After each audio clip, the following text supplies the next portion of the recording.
Bom dia a todos.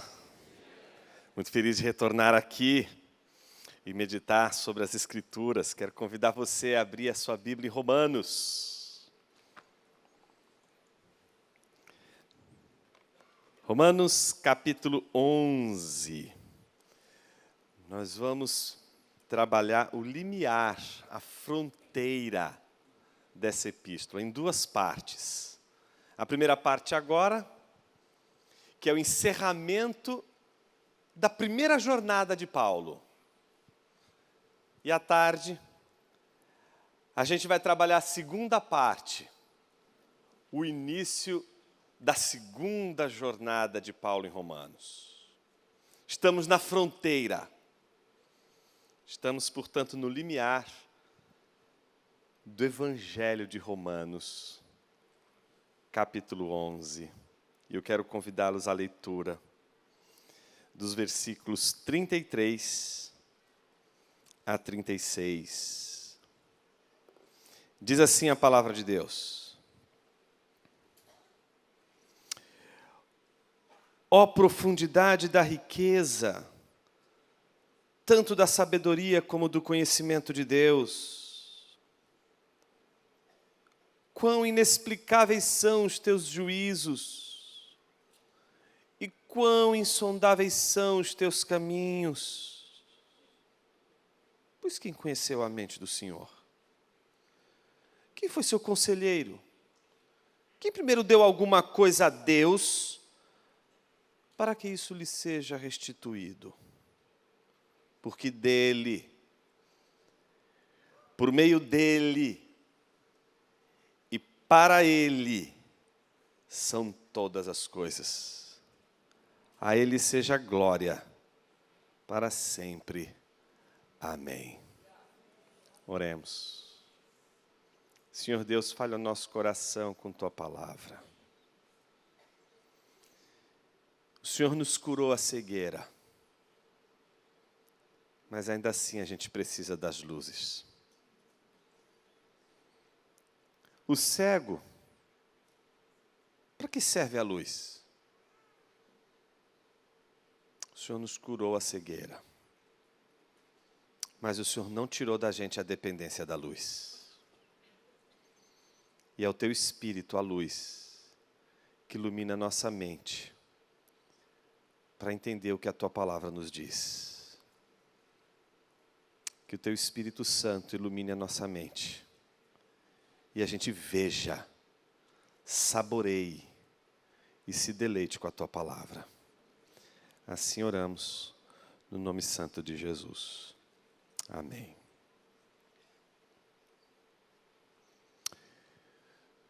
Tu não tens a obrigação de me querer, e nem eu tenho condições de te querer. Mas se tu me quiseres, porque tu queres me querer, então tu me levas a te querer como tu me queres. Mas se tu não me quiseres, eu não posso te querer, porque minha vontade, depravada pelo pecado, jamais te quereria sem que antes tu me queiras. Senhor, converte a minha vontade para que eu possa te querer como tu me queres. Um pastor amigo meu um dia fez essa oração. E eu perguntei para ele assim: pastor, de onde o senhor tirou essa oração? E ele disse assim: é de um cristão do primeiro século, eu acho. Eu falei: ah, não. Primeiro século, não. Isso deve ser terceiro, quarto século, primeiro, não. Bom, não sei, ele disse. Mas uma coisa eu sei. Ele é anônimo. E é verdade. Porque eu fui procurar quem foi que fez essa oração. Jurava que era Agostinho. E a gente não sabe quem fez essa oração. Mas é uma oração muito bonita por uma razão. Ela parece revelar que até o nosso amor por Deus é obra da graça salvadora do nosso Senhor. É como se nós descobríssemos que até o amor que temos por Ele vem dEle. É dádiva, é presente, é uma oferta dEle. Isso é tão paradoxal, porque a gente acha que a gente só pode dar a Deus o que é nosso, mas nada que você dê a Deus e que é realmente seu, será realmente seu, se antes não for dele. Tudo que você der a Deus, só será seu de verdade, se primeiro for dele. Porque tudo é dele, tudo é por ele, e tudo é para ele. Esse é o tipo de coisa que só crente pode dar um glória a Deus. Eu vou tomar uma água como o pastor Sayão. Não é verdade, irmãos? Porque o ímpio não consegue fazer isso. Ele não consegue lidar com dádiva. Ele não consegue lidar com a verdadeira graça, que é esse amor derramado sobre gente que não merece. Se eu morro pelo meu filho, eu posso ser chamado de herói por muitos aqui. Mas se eu morro por alguma pessoa que não merece absolutamente nada,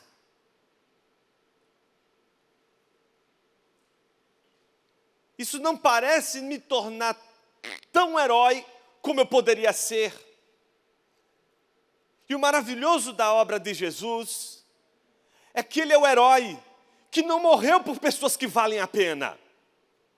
Ele não morreu por gente que diz assim, olha, vale a pena. Ele morreu por gente como eu e você. Que quando nos olhamos no espelho da alma, e a gente tem um problema sério com espelhos, a gente viu hoje aqui o cara falando. A gente olha e a gente consegue a façanha de esquecer logo na sequência o que viu.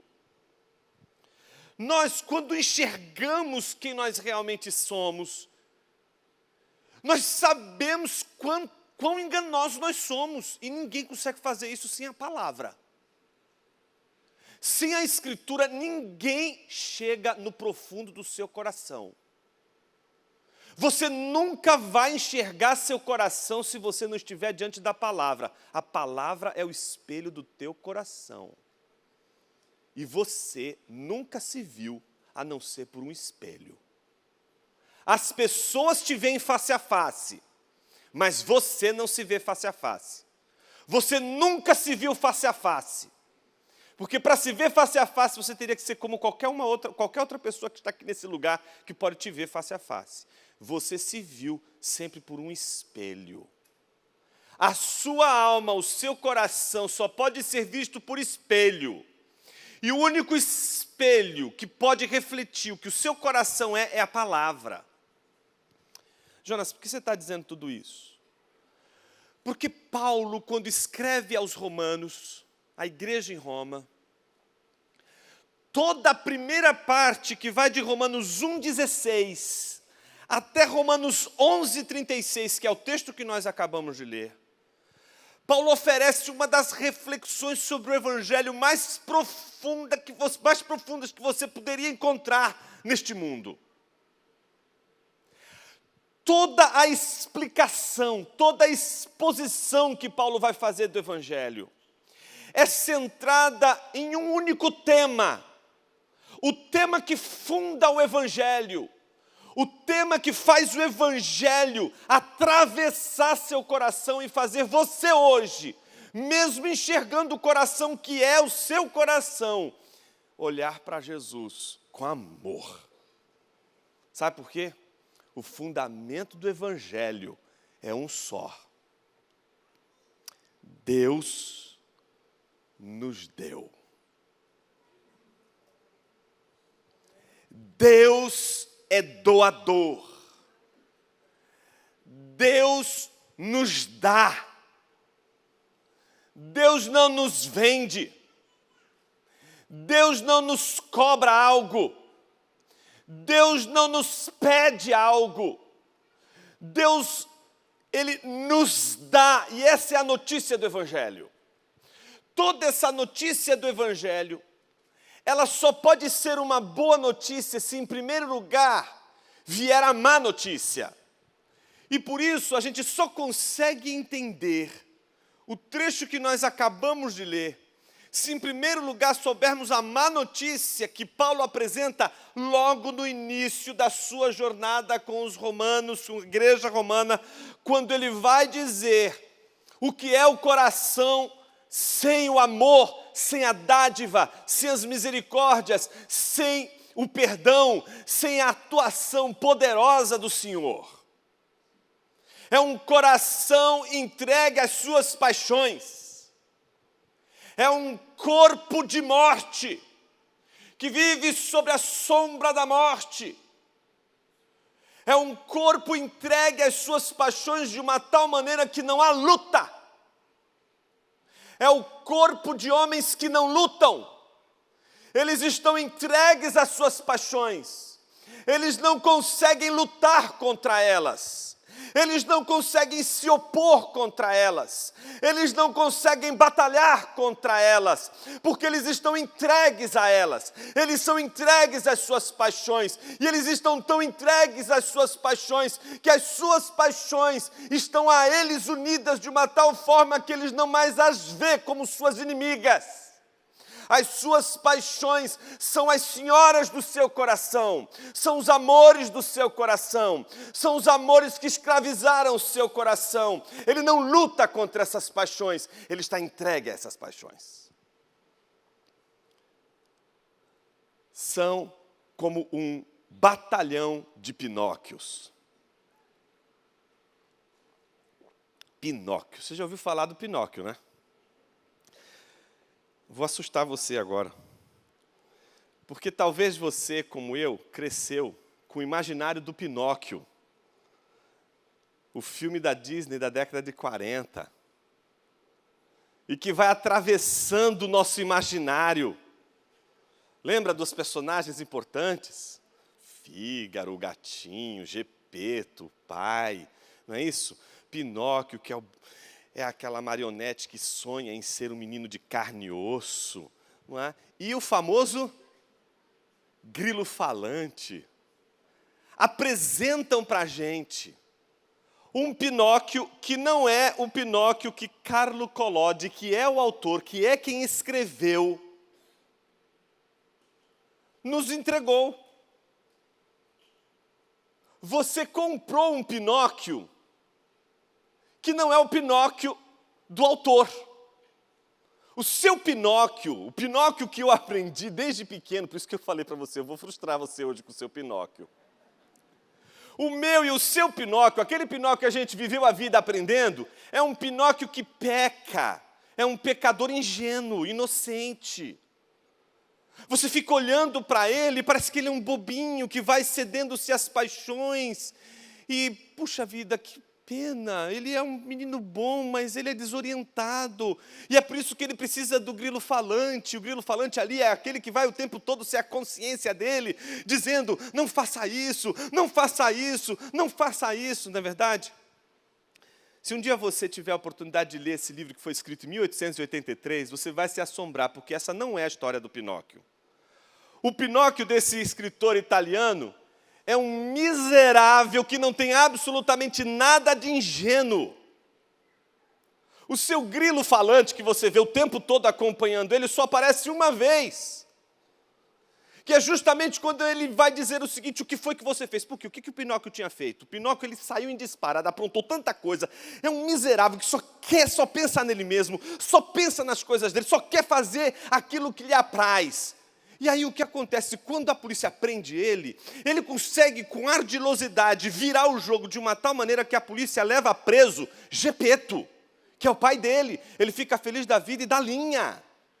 Vai para casa, feliz da vida, fica lá em casa, alegre, mas está morrendo de fome, precisa comer, não tem o que comer, e o Gepeto não está lá para fazer a comida.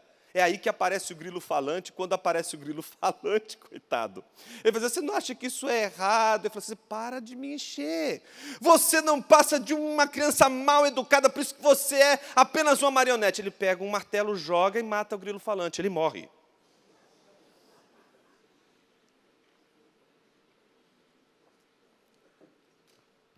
Esse Pinóquio é exatamente o Pinóquio da Bíblia, não o Pinóquio da Disney. O Pinóquio da Disney é um Pinóquio que peca, mas ele é ingênuo. Tadinho, você fica com pena dele, porque parece que ele tinha boas intenções. Não é este o Pinóquio que a Bíblia nos ensina. O Pinóquio da Bíblia é outro. É o homem miserável, é aquele que Paulo quer mostrar desde o início de Romanos, e revelar que ele não luta contra as suas paixões, ele não quer lutar contra as paixões, porque ele já está entregue a elas. Por isso você pode gritar, você pode dizer que está errado, e o sujeito vai dizer para você que nada, eu vou me entregar mesmo, isso é que é vida. A vida entregue às paixões, não há luta. Não há luta entre os miseráveis e as suas paixões. Mas o que acontece na história da redenção? Algo extraordinário. Aquele que é escravo das paixões vai perceber que as suas paixões nunca acabam. Ele nunca tem felicidade. Ele nunca tem plenitude. Não tem pausa, a vida dele não tem pausa. A vida dele é um looping de experiências que precisam o tempo todo estarem ali presentes. É balada atrás de balada, você está entendendo? Você não pode parar, aquilo não pode parar. Você está entregue e você tem que ir de uma balada a outra. Isso não pode parar, porque se parar, você vai se deparar com o vazio.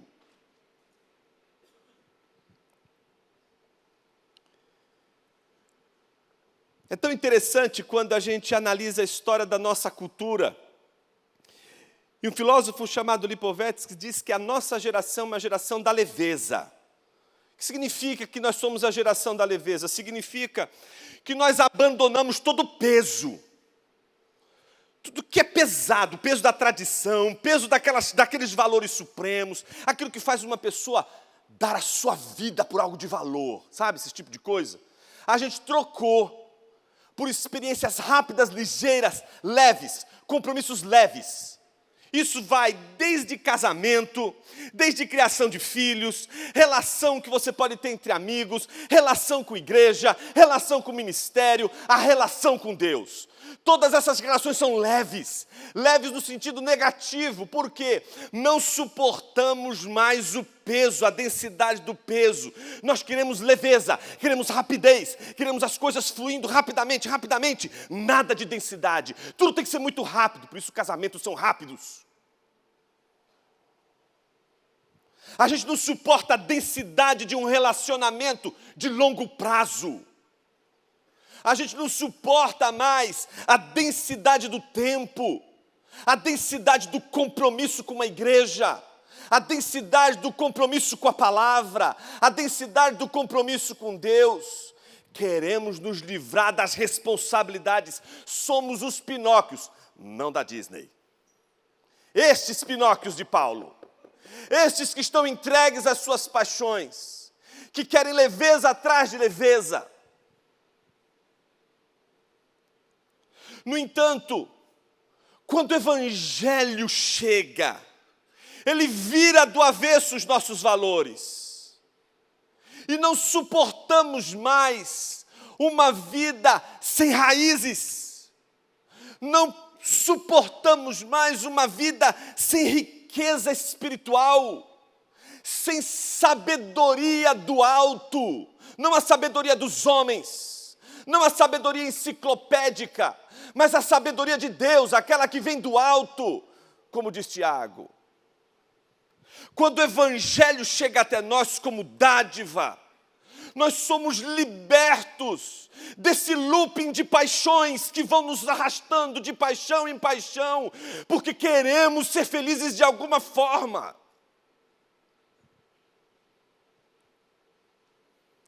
E encontramos a riqueza do Evangelho. E quem encontra a riqueza do Evangelho, vira o jogo das paixões. Coloca as paixões na mesa de negociação. Elas não são mais dominadoras. Elas não exercem mais domínio sobre nosso corpo. Elas estão sobre a mesa de negociação. Agora tem luta. Agora as coisas não são mais fáceis. Não me entrego facilmente, porque o Evangelho é libertação. O Evangelho é a libertação das paixões. O Evangelho é a libertação da escravidão das paixões, do corpo desta morte. Por isso, quando alguém encontra o Evangelho, alguém encontra aquilo que se busca no final de cada paixão, de cada balada, de cada prazer. Nunca me esqueço, quando estava estudando Teoria Geral do Estado no curso de Direito. Isso faz muito tempo, não vou revelar o ano. E um professor, no final das contas, no meio da aula, descambou para uma questão da felicidade, e ele disse exatamente assim, professor muito bom, diga-se de passagem. E ele disse assim, em determinado momento da aula, não existe felicidade plena. Quando ele disse isso, meus irmãos, eu sou crente. Crente quando escuta um negócio desse, não é? Ou começa a fazer oração imprecatória contra o indivíduo, não é? Ou se levanta e fala. Quando a gente é jovem, a gente tem essa coragem. Depois que a gente fica velho, a gente fica cínico. Então, o que a gente faz? A gente levanta a mão e diz, professor, discordo.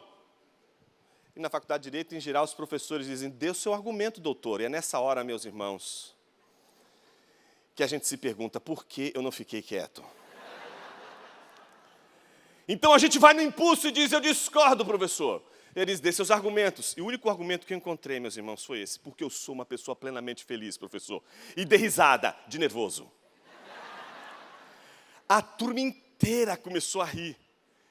E a santa providência de Deus, na forma da campainha da universidade, tocou o sinal. Era o fim da aula. Pus a minha mochila nas costas e fui serelepe com os meus amigos tomar um café. Quando eu estou lá tomando o café, aquele que vem de rodear a terra e passear por ela, se apresenta na forma do meu professor e com um cigarro na mão, joga no chão, naquela época podia fazer isso, apaga e diz assim, você não vai se escapar não. Eu quero uma resposta, doutor. Aí, meus irmãos, aconteceu uma das coisas mais extraordinárias. O Espírito Santo é maravilhoso, ele faz a gente pensar algumas coisas que a gente nunca pensa. E a gente começa a pensar essas coisas para ajudar outras pessoas. E aí a gente descobre como a gente é tolinho. O Espírito Santo fez a gente pensar aquilo para ajudar uma outra pessoa, para que, na verdade, a gente pudesse ser alcançado e não aquela pessoa.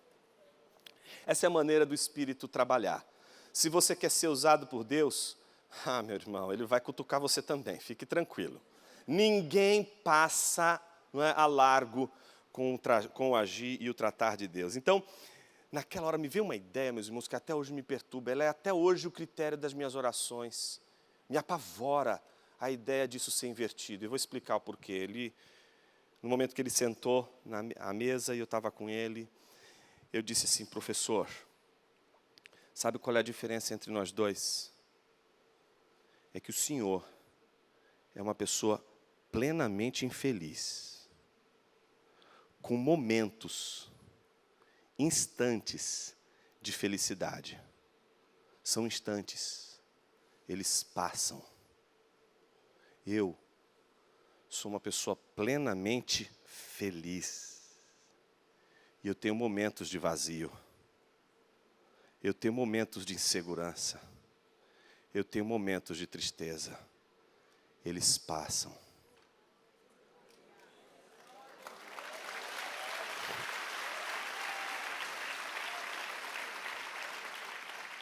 Se você fizesse uma avaliação agora das suas paixões, de que lado você está? Você está do lado daqueles que foram vencidos? E que estão entregues às suas paixões?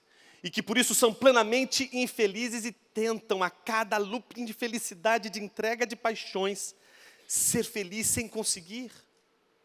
Ou você está naquele pelotão de pessoas que foram agraciadas pela dádiva que vem do alto, que receberam como dádiva o Espírito de Deus, que foram plenificados pelo Espírito Santo de uma forma tal que não são apenas cheios, mas transbordam da plenitude do Espírito.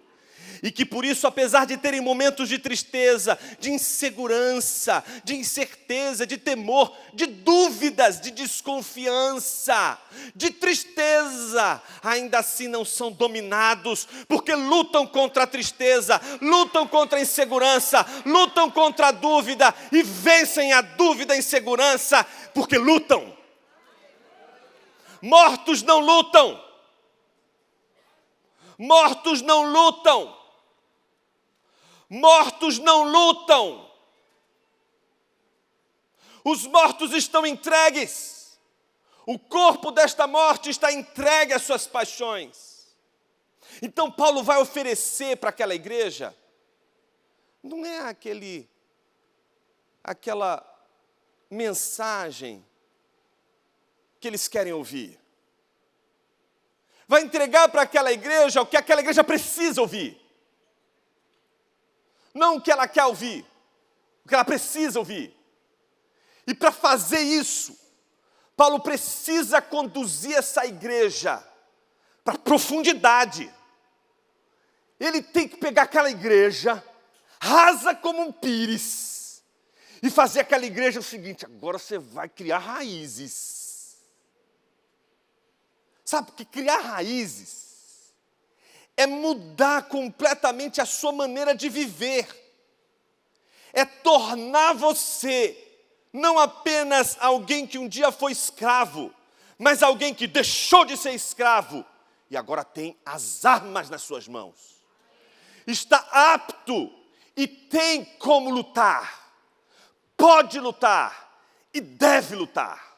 Mas para fazer isso, Paulo precisa explicar para eles: olha, eu não estou dizendo que a conversão é Jesus pegar você daqui e levar você para aqui.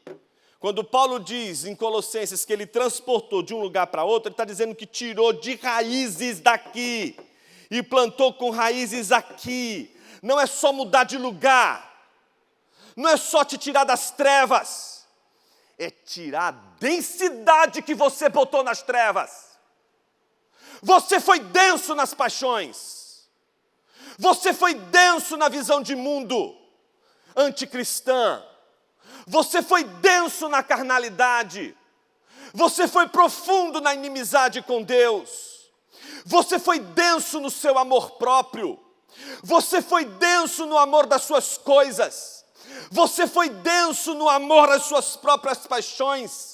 Você foi denso até criar raízes nesse mundo vil e tentador. Você foi denso. Você se entregou a essas paixões de corpo e alma. As suas raízes foram fincadas ali. E é normal que você leve tempo para criar densidade no reino de Deus. O problema é que existem cristãos que foram transplantados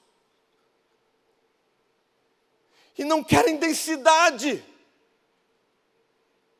não querem profundidade, não querem um mergulho profundo, que não tem nada a ver com falar difícil, que não tem nada a ver com ser intelectoide. Sabe aquele sujeito que quando fala, você fala, não entendi nada do que o cara falou. Ser profundo não tem absolutamente nada a ver com ser obscuro. Ser profundo é ir lá até onde a gente pode fincar as raízes num chão tão sólido, que pode vir a tempestade, a casa não cai. É assim que Jesus termina o melhor e o maior de todos os sermões pregados na face da terra, o sermão que Deus pregou para os homens, Jesus e o seu sermão da montanha. Ele termina dizendo, existem duas casas, elas são iguais, elas são idênticas. Você olha para elas e você não vê diferença alguma entre elas, a não ser na hora da tempestade. Na hora da tempestade, uma delas não resiste, ela está entregue. Ela não tem profundidade, ela não tem densidade, ela não tem raiz, ela não tem fundamento. Vem a tempestade e ela é levada pela tempestade, ela é levada pelas paixões. O que a gente está falando hoje é de densidade. E é essa densidade que vem do Evangelho, que não vai trabalhar meramente a sua mente. Eu não estou dizendo que o Evangelho é uma ideia que você tem que entender meramente. Eu não estou dizendo que o Evangelho é uma coisa teórica. Eu não estou dizendo que Paulo fez isso. A primeira parte de Romanos é teologia, é teoria. A segunda parte de Romanos é prática. Não estou dizendo isso. Eu estou dizendo que o Evangelho corta Romanos tanto na primeira como na segunda parte. São distinções, não de teoria e prática, mas é a distinção de dois movimentos. O primeiro movimento, o Evangelho como dádiva. Deus deu o Evangelho para a sua igreja. E uma igreja que tem o Evangelho não pode prescindir de densidade, não pode prescindir de raízes. Se você tem o Evangelho, você tem aquilo que é mais profundo, mais rico, mais poderoso, mais precioso, mais sábio que alguém poderia ter na vida. O Evangelho é a sabedoria que veio dos céus. O Evangelho é a sabedoria que veio do alto. E sem o Evangelho você não pode pensar, nem você, nem o mundo, nem a igreja, nem Deus. O Evangelho é o óculos para você enxergar tudo que está ao seu redor. Sem ele, você não enxerga nada como Deus enxerga.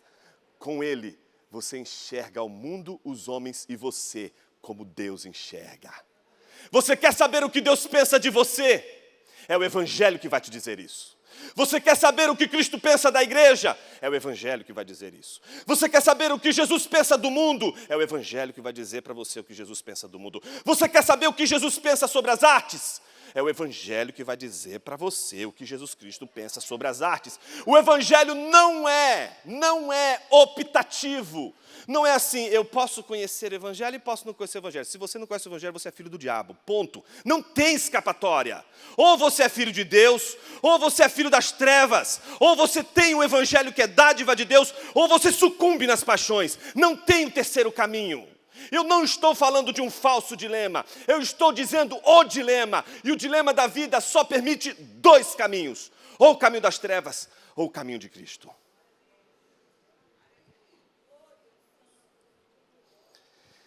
Apresenta o Evangelho com uma tal densidade, com tanta profundidade, que o sujeito, quando começa a ver Paulo comparando Jesus com Adão, ai meu Deus, eu sou tão Adão, e eu queria ser tanto Cristo, eu queria ser parecido com Jesus, e você vai ouvindo 3, capítulo 4, chega no capítulo 5, você fala, eu mereço morrer, eu mereço que Deus me tire a vida.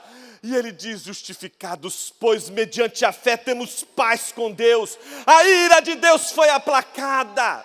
Não há mais luta entre Deus e os homens. Você já parou para imaginar o que Paulo está dizendo? Temos paz com Deus. Vamos repetir isso juntos? Temos paz com Deus. Porque você luta, enquanto não é filho de Deus, contra Deus. Se você está entregue às paixões, você não deixa de lutar. Você não luta é contra as paixões, você luta é contra Deus. O seu inimigo é o Senhor. Você está numa luta contra Ele. O Romanos 5 é maravilhoso, porque se você reconhece que você está do lado errado, você diz, Senhor, e agora? Eu estou do lado errado. Eu estou do lado das paixões. Eu estou do lado do corpo desta morte. E então você vê a mensagem do Evangelho. Temos paz com Deus por meio de Jesus Cristo. Por quê? Você estava em luta com Deus, certo? Você não está lutando com Deus? Quem está em guerra precisa de mediação. Né? O sofrimento de Ucrânia e Rússia está nisso. Como que faz a mediação daquilo ali? Não adianta um russo chegar e se colocar como mediador, porque se o russo se coloca como mediador, o que acontece? O ucraniano vai dizer assim, não, mas você vai lutar pelos direitos do russo. E os direitos dos ucranianos, isso não é justo. Se você coloca um ucraniano para fazer a mediação, o que vai acontecer? O russo vai dizer assim, mas esse aí é ucraniano, ele vai defender os direitos dos ucranianos, e a gente vai ficar lesado com essa história. Vamos fazer o seguinte, vamos procurar um terceiro, que não é nem russo, nem ucraniano. Escolhe um brasileiro. Vou tomar uma água. Escolhe um terceiro que não é nenhum nem outro, para não dar briga. E é assim que acontece a apaziguação. É assim que acontece a mediação nas relações internacionais. Mas no Ministério das Relações Internacionais Celestiais, a mediação não se dá por terceiros. A mediação se dá por Jesus Cristo. Jesus Cristo se colocou no meio da nossa guerra com Deus. Não como um terceiro, não como um que não é nenhum nem o outro, mas um que é tanto um como o outro. De uma tal maneira que quando a gente está do lado de cá, olhando para Jesus, a gente não pode dizer, você está lutando pelos direitos de Deus e não pelos meus. Porque quando a gente olha para Jesus, a gente diz, você é um dos nossos. E aí a gente vai para o lado de Deus, e Deus não pode olhar para Jesus e dizer assim, você está lutando pelo lado dos homens. Porque Deus, quando olha para o Filho, Ele diz, você é um dos nossos. Ele reconcilia todas as coisas, não porque Ele é diferente do Pai, e Ele é diferente de nós. Ele reconcilia tanto a mim como você a Deus, porque Ele é tanto nosso como de Deus. Porque Ele é uma dádiva de Deus. Porque Ele é um presente de Deus. Esse é o segundo ponto mais importante da glória do Evangelho. Olha que densidade. Você sabe o que acontecia na luta com Deus e os homens? Em todas as religiões funcionam assim. Se tem seca, é porque os deuses estão com raiva. Vamos oferecer sacrifícios. E aí sacrificavam animais. Algumas religiões sacrificam seus próprios seres humanos, seus próprios entes. E, enfim, você aplaca a ira dos deuses com sacrifícios, sejam humanos, sejam por meio de animais. Romanos capítulo 5, até o capítulo 8, é o anúncio de que a paz não foi promovida pelo agressor. Veja, as religiões diziam, nós pecamos contra os deuses, por isso eles estão com raiva e não está chovendo. Vamos oferecer um sacrifício para apaziguar a ira dos deuses, voltar a chover e a gente ter paz. O Evangelho inverteu tudo isso, meu irmão. O Evangelho inverteu tudo isso, minha irmã.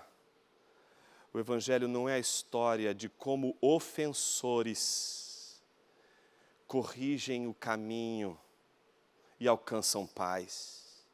É como o ofendido, o que foi ofendido, oferece um sacrifício para que haja paz entre o ofensor e ele. Sabe o que é o anúncio do Evangelho? O anúncio do Evangelho é que se a gente quer ser salvo, alguém tem que perder. E quem perdeu a vida naquela cruz e ressuscitou pelo poder do Pai, foi aquele que o Pai deu, o seu próprio Filho. Você entende a profundidade disso? O que Deus está dizendo é que perdão, o perdão que Ele deu, não é outra coisa senão assimilar o prejuízo. Eu tomei o prejuízo. E Deus não está dizendo assim, vamos resolver essa questão? Vai, me ressarce aqui agora o que você fez de errado. Conserta agora o que você fez. Não. A maneira como o Evangelho nos ensina que Deus traz perdão é o ofendido não somente receber o prejuízo, assimilar o prejuízo, mas ele ser o canal da bênção, o canal da graça, o canal da misericórdia, o canal da redenção. Você entende a dimensão desse amor? O que Deus faz não é outra coisa senão entregar para você algo glorioso que você e eu não merecíamos. Então a grande notícia do Evangelho é que Ele nos salvou pelas suas muitas misericórdias e pelo seu muito amor. Então não tem como, diante da dádiva de Deus, nós não concluirmos que Ele é maravilhoso, que Ele é infinitamente amoroso, e não terminarmos com louvor. Jonas, o que isso tudo significa? Significa que uma teologia que não termina cantando não pode servir à igreja. O texto que nós lemos hoje é um hino que Paulo compôs. Romanos capítulo 11, versículos 33 a 36. Muito provavelmente se trata de um hino composto pelo próprio Paulo, porque a retórica é outra. A estrutura do texto propõe isso.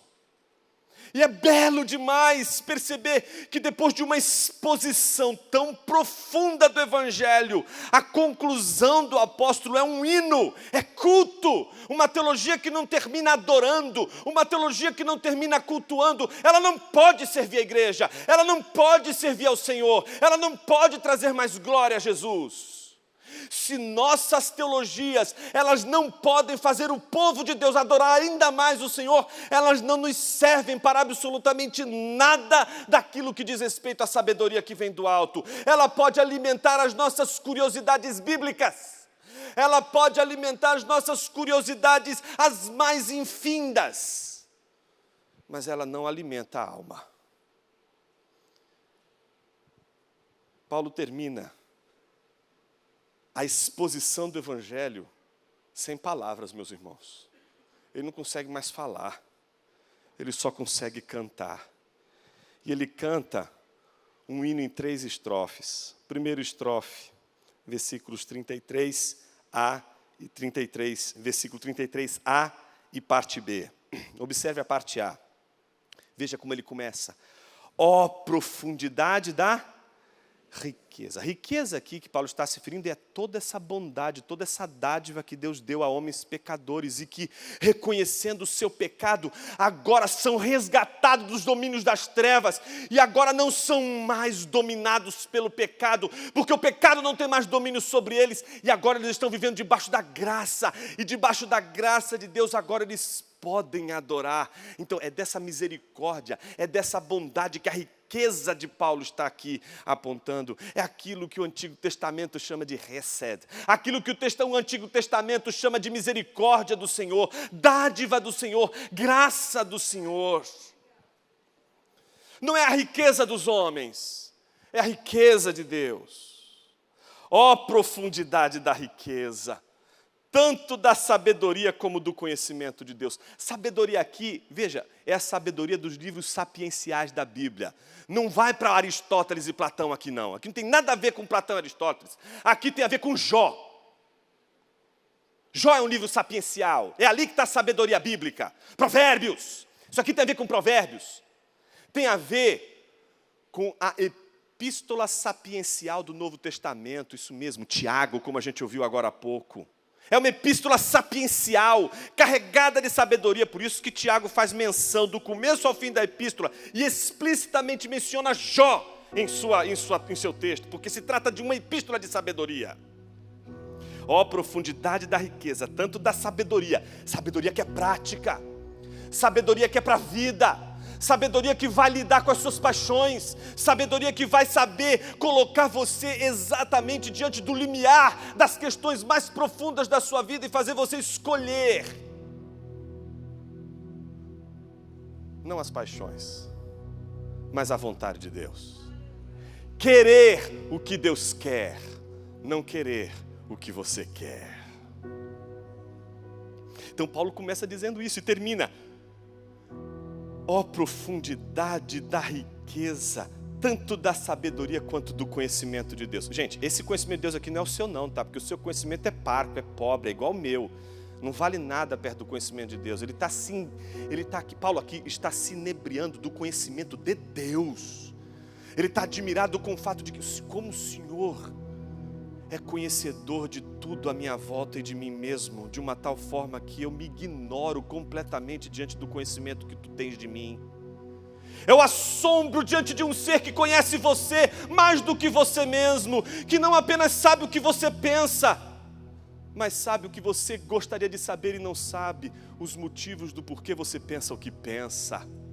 As raízes do seu coração, os fundamentos dos seus desejos, o lugar do teu coração, a terra do teu coração, é ali que Ele habita. Ele sabe o que você pensa, mas Ele sabe por que você pensa o que pensa. Ele te conhece, sabe o seu interior. Antes que você forje uma palavra, Ele já conhece toda. E se você pegar o maior navio deste planeta e singrar até o coração dos mares, até ali a mão do Senhor vai te seguir. E não há lugar que você encontre, seja no céu ou no abismo mais terrível que você possa imaginar, que Ele não possa te encontrar. Não há pecado que você cometa que Ele não possa dele te lavar.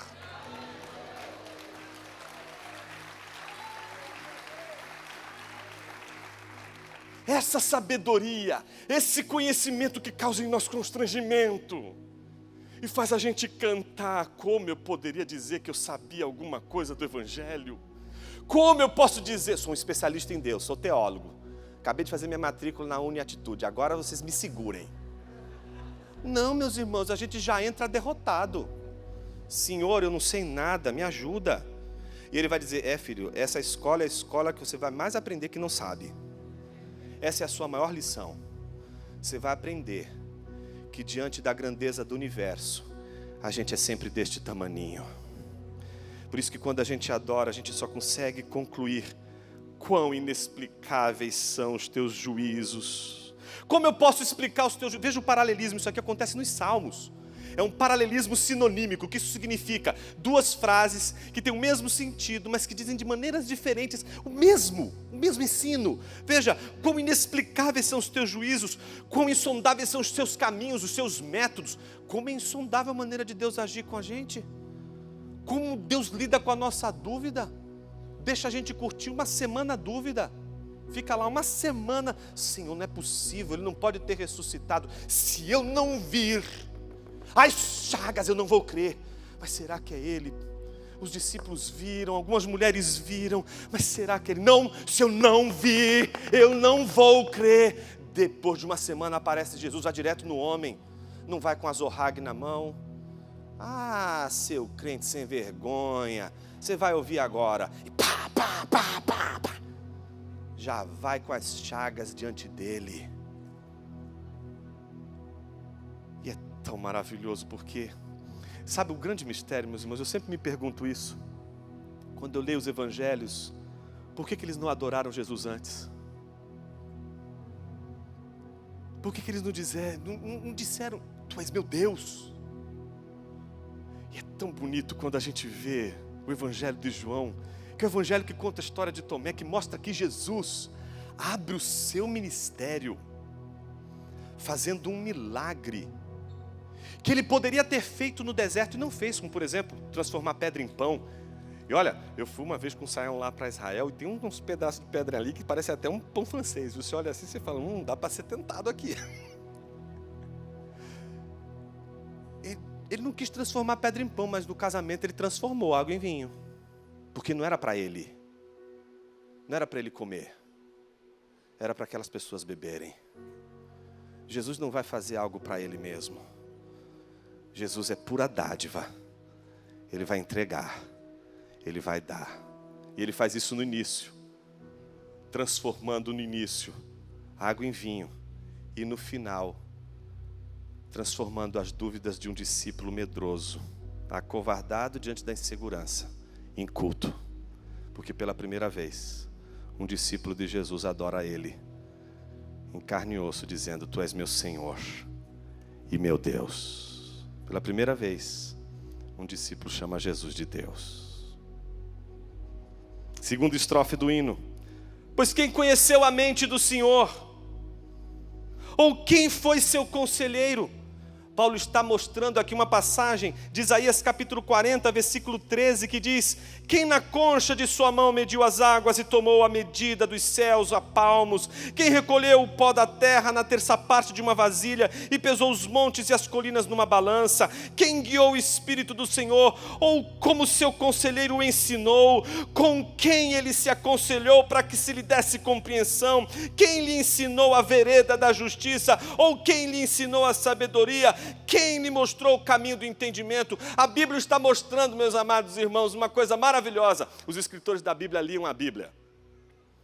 Paulo está falando para você o que ele lê nas Escrituras, ele está mostrando para você a leitura dele de Isaías, e está dizendo, lembrando de Isaías, quem conheceu a mente do Senhor, quem foi seu conselheiro. E ele não lê pouco não lê só profetas não, ele lê também literatura sapiencial, ele lembra de Jó na sequência e diz: ou quem primeiro deu alguma coisa para Deus, para que isso lhe fosse restituído. Jó capítulo 41, versículo 11 diz o seguinte: quem então será capaz de se erguer diante de mim? Quem primeiro deu algo a mim para que eu tenha de retribuir-lhe? Pois o que está debaixo de todos os céus é meu.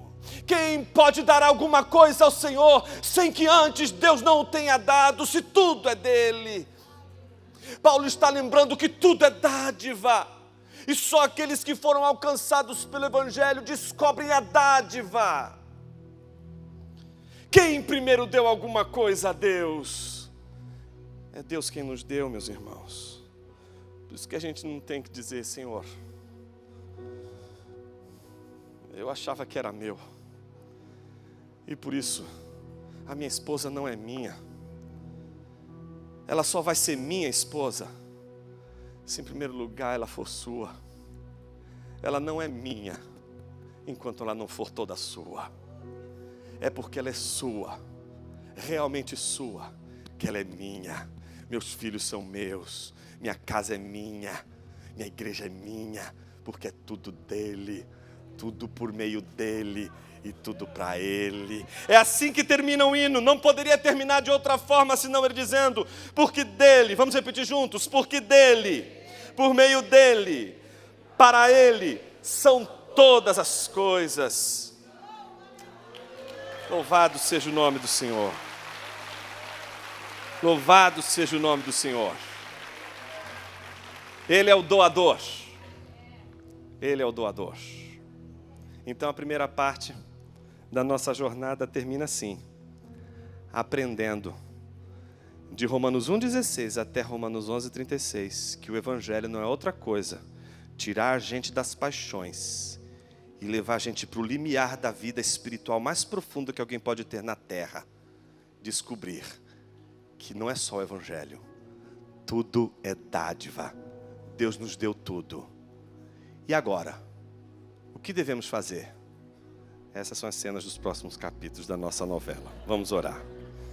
Pai querido, quebranta nosso coração, para que a gente entenda que tudo é dádiva, e que o povo de Deus tem que ser generoso, porque o povo de Deus vive na dádiva do Senhor. O povo de Deus prospera porque dá, porque sabe que a prosperidade não está em reter, não está em represar. A nossa prosperidade, ela funciona de uma outra maneira, ela é generosa, ela é doadora, ela espelha o Criador. Oh Senhor, nos ajude a ser generosos em tudo aquilo que o Senhor nos deu, para que a gente não represe, para que a gente não crie ilhas, para que a gente não crie fortalezas, mas pelo contrário, que não hajam fortalezas, que não hajam represas, que sejamos como um rio que corre, que flui, que atinge o máximo possível, e que a gente perceba que a riqueza do Senhor funciona assim. A generosidade mostra que a gente prospera quanto mais a gente é doador, como o Senhor nos ensinou. A gente quer reter, mas o Senhor quer nos ensinar a dar. E uma igreja que aprende a dar é uma igreja que sempre aprende a ganhar. Que o Senhor nos ensine esse caminho, Pai, no nome santo de Jesus. Amém.